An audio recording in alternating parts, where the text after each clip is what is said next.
Namaskar. Can you hear? Yes.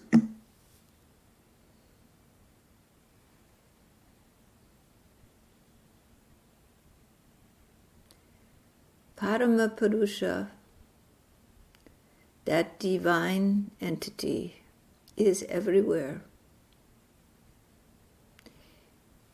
It is the underlying substance of all that exists.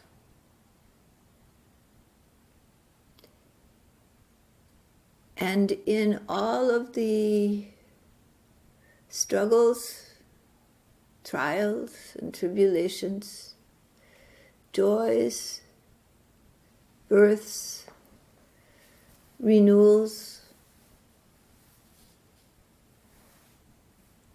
that infinite entity exists. That divinity is a core substratum of all that is. The essential being upon which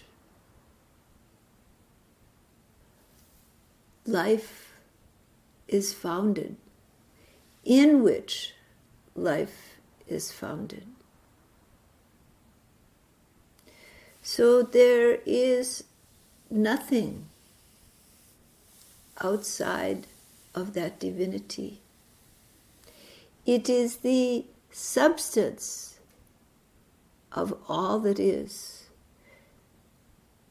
It is Sat, truth,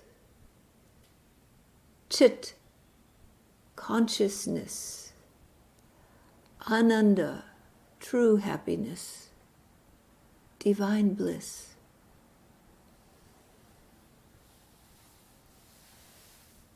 It is the very source of your existence.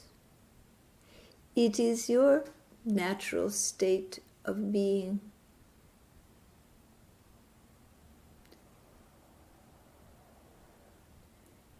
Like the water taken from the sea and scooped into a glass, you are separate, but you are the same. It is only the container of uniqueness, of individuality, of ego that separates you from the wholeness of being.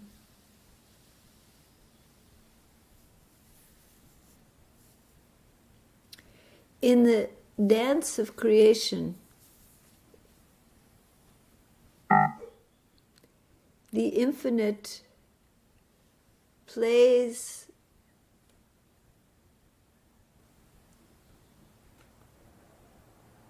out both tragedy and joy. In the created universe, all things have an opposite. Where there is happiness, there is the potential of sadness. Where there is dark, there is the potential of light.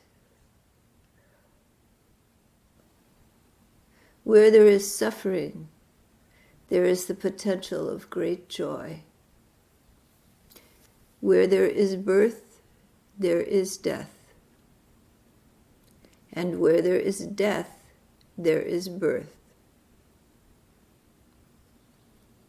This is the nature, the dual nature of manifest existence. It exists in pairs, in opposites. As the symbol, the yin and yang, demonstrates, there is duality in expression. But under duality, there is the trifactor of sattva, rajas, and tamas.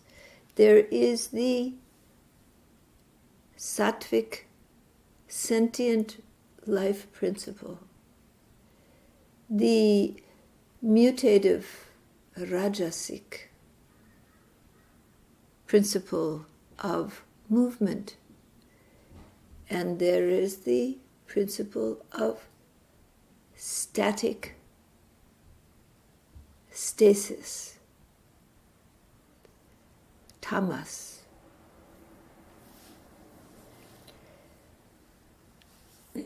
Together they form all of the created universe. So, but behind them is the principle of duality. And behind that duality is the one, the principle of unity. In today's society at this time, there is a great deal of duality. The society in the United States and really throughout the world, society is divided. Those who cling to their past and want to replicate the past, and those who recognize that the future will be different than the past and want change. Want to recognize the changes that are occurring and resolve them, find solutions, develop new paradigms. That is on one hand. On the other are those that contract in fear and want only what was. And these dualities have created a kind of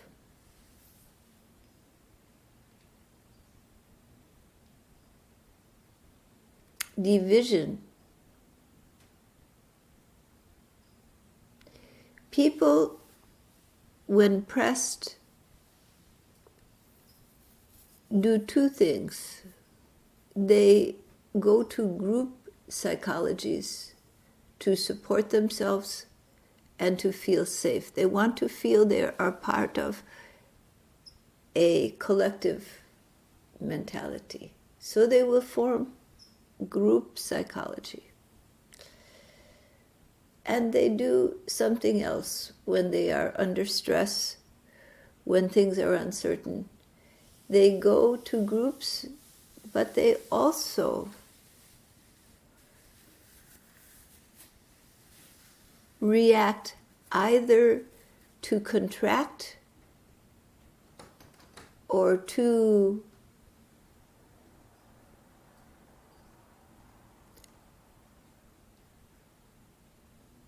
express, to run forward. So these two reactions have become group psychologies. The one that contracts and wishes for what was in the past, denying the difficulties of the present, and one that wants to move forward to a place of safety. Both groups of people feel the threat. They feel change. The ground is unstable, and they know it. But their reactions are different. One wants to deny it. The other wants to fix it.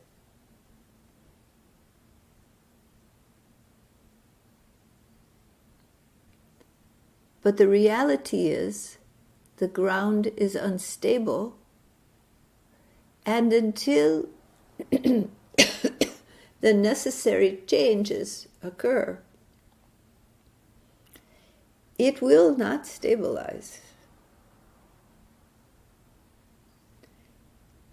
It cannot necessarily be fixed so easily. And it certainly can't be denied. The psychology of denial is strong at the present time, but that psychology will crumble. It will concave into itself because it cannot be supported by reality. And the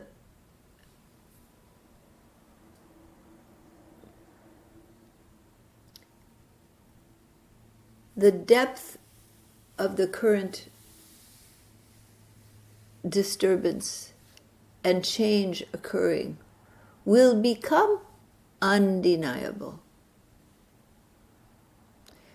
You can deny a minor plague. You can deny inequality. You can deny that the climate is changing and that it won't go back the way it was. You can try to maintain the structures that have worked in the past, but only to a certain point. There comes a point where the changes become so extensive that the denial crumbles.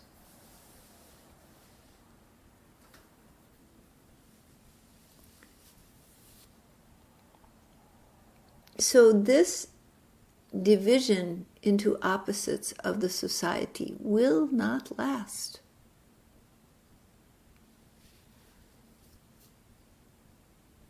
You should not be overly concerned, for it is not a long-term problem.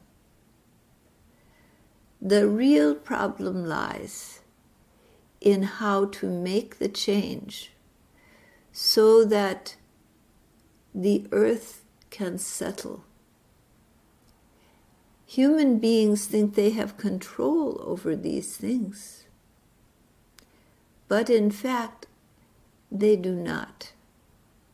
So even those who want to fix the problem, that are solution-oriented, they can make a positive impact.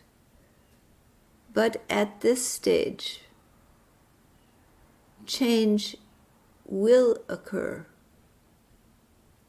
and what is needed will be done. Human beings do not have a say.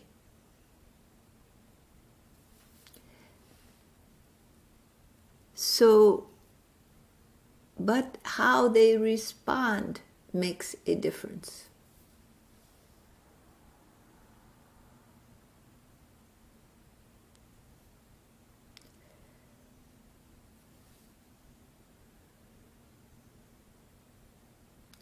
The first response to dramatic change is shock,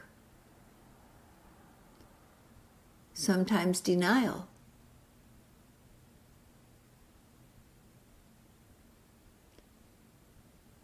then anger, sometimes helplessness and depression, which you have seen rampant throughout the country, throughout the world. Anger and helplessness, depression. Fear.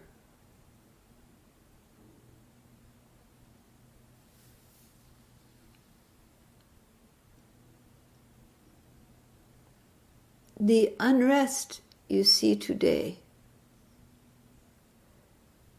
has taken the focal point of injustice. But it is far more than injustice that is driving people to the streets.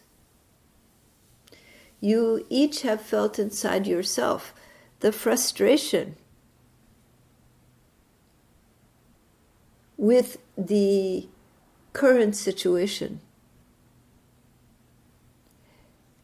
to see inequities, to see mismanagement, to feel the fear of a pandemic and no governmental leadership, to feel changes beyond control and not being addressed. No systematic approach. It has left you frustrated. That frustration takes many forms. And those prone to anger, those in subcultures of violence, gangs, extremist groups, they wait for violence to express their frustration. Others to march peacefully to express their frustration. The frustration is wide-ranged. Not everyone going to these marches is there simply for racial injustice. That is the focal point right now. But the frustration is larger. People feel the change. And they feel helpless. They don't know what to do. And there is no one to focus them, to guide them. There is no proper leadership. They don't feel protected in a pandemic. They don't feel guided. There is a need for the two sides, both reacting to the same stimulus, to find a central leadership which can unite them.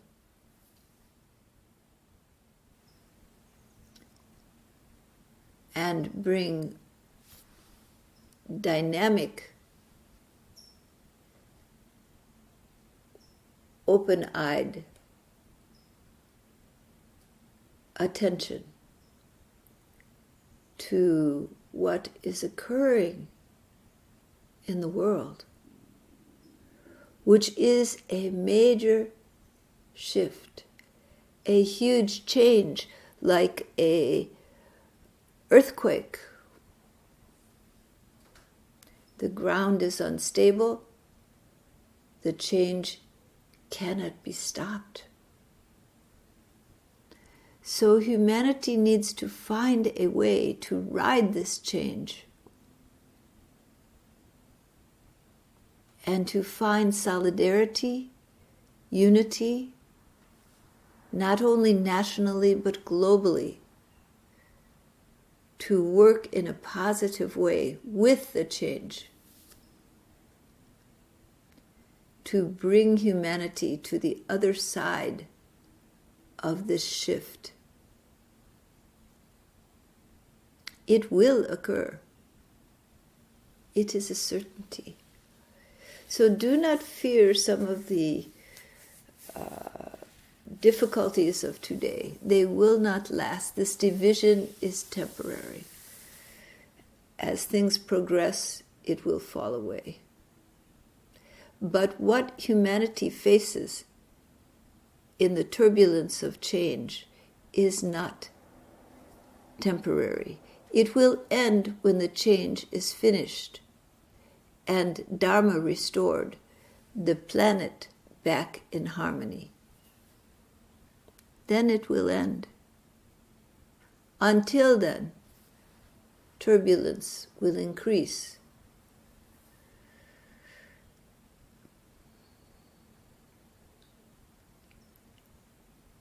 there are things you can do. Find the deep water where there is love, where there is care, where there is compassion, where there is the divine presence, the infinite love. In those deep waters, life and death are irrelevant, because it is a truth that is beyond the veil of life and death. It is a truth that is immortal and eternal. And it is your solid rock in a shifting, changing world. It is where you are safe. It is the stable base amid change. And to share with others in compassion and love their ability to find this eternal, stable rudder of deep love in the midst of this turbulence. Because the result of this turbulence will be the increase in that love. The increased connection of human beings and living beings in general to that love. This is an evolutionary shift. Humanity is evolving.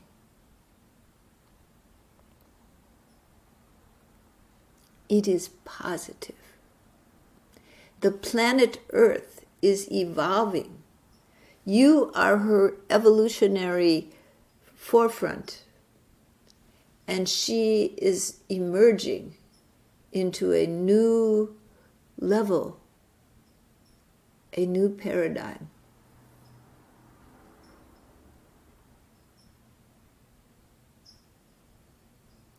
Humanity will not be destroyed, but rather will emerge like the butterfly from the cocoon.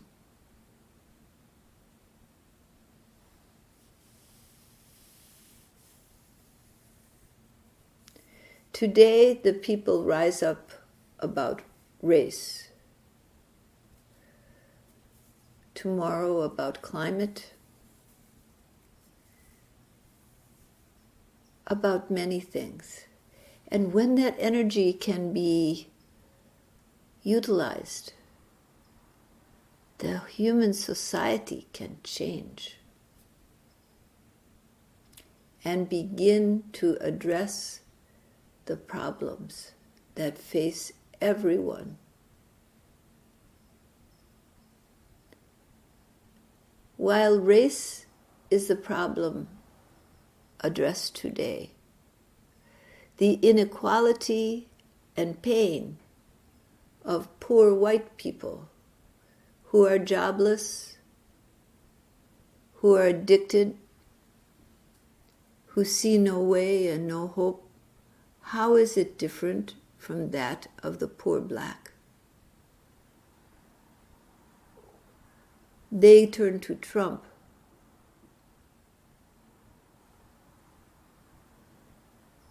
He offers them some hope. They're desperate. They're not the enemy. They are also the victims. And they need care as well as people of darker skins. The color of your skin is not the issue. There is poverty, addiction, violence, and there is privilege.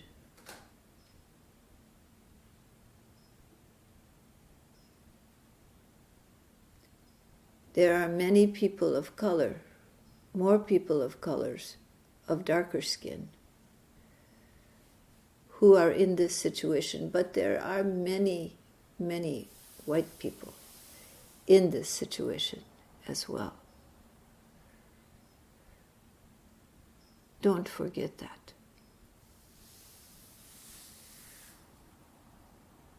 They live in small towns. They are poor. They are violent. They have drug habits, just like the darker skinned communities in the cities. Because they have the same problem. They don't have privilege because they're white. They want to think they do. They hope for the past, where they did.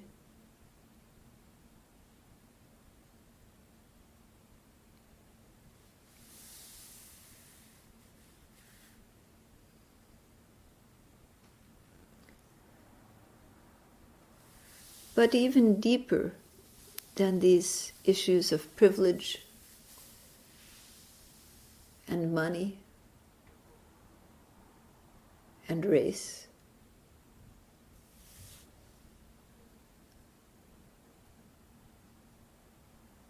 are the fundamental relationships that human beings have to themselves, to the planet, to the infinite. A change is occurring that cannot be stopped. Human society will have to adapt. There will be no choice.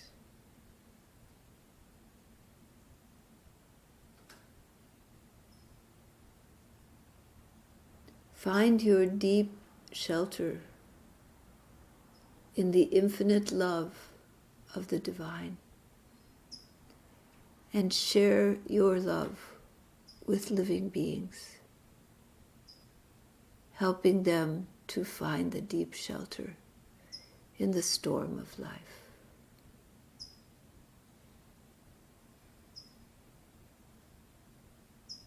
All right? May the blessings of the infinite, eternal being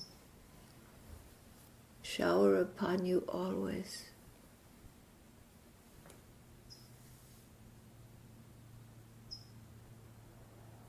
And hold you through times of trouble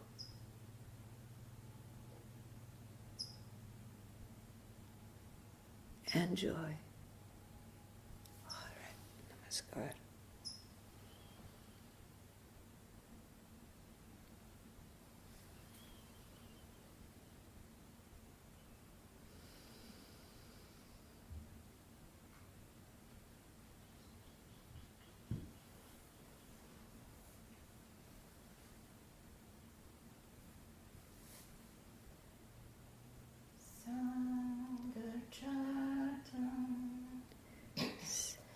Samgha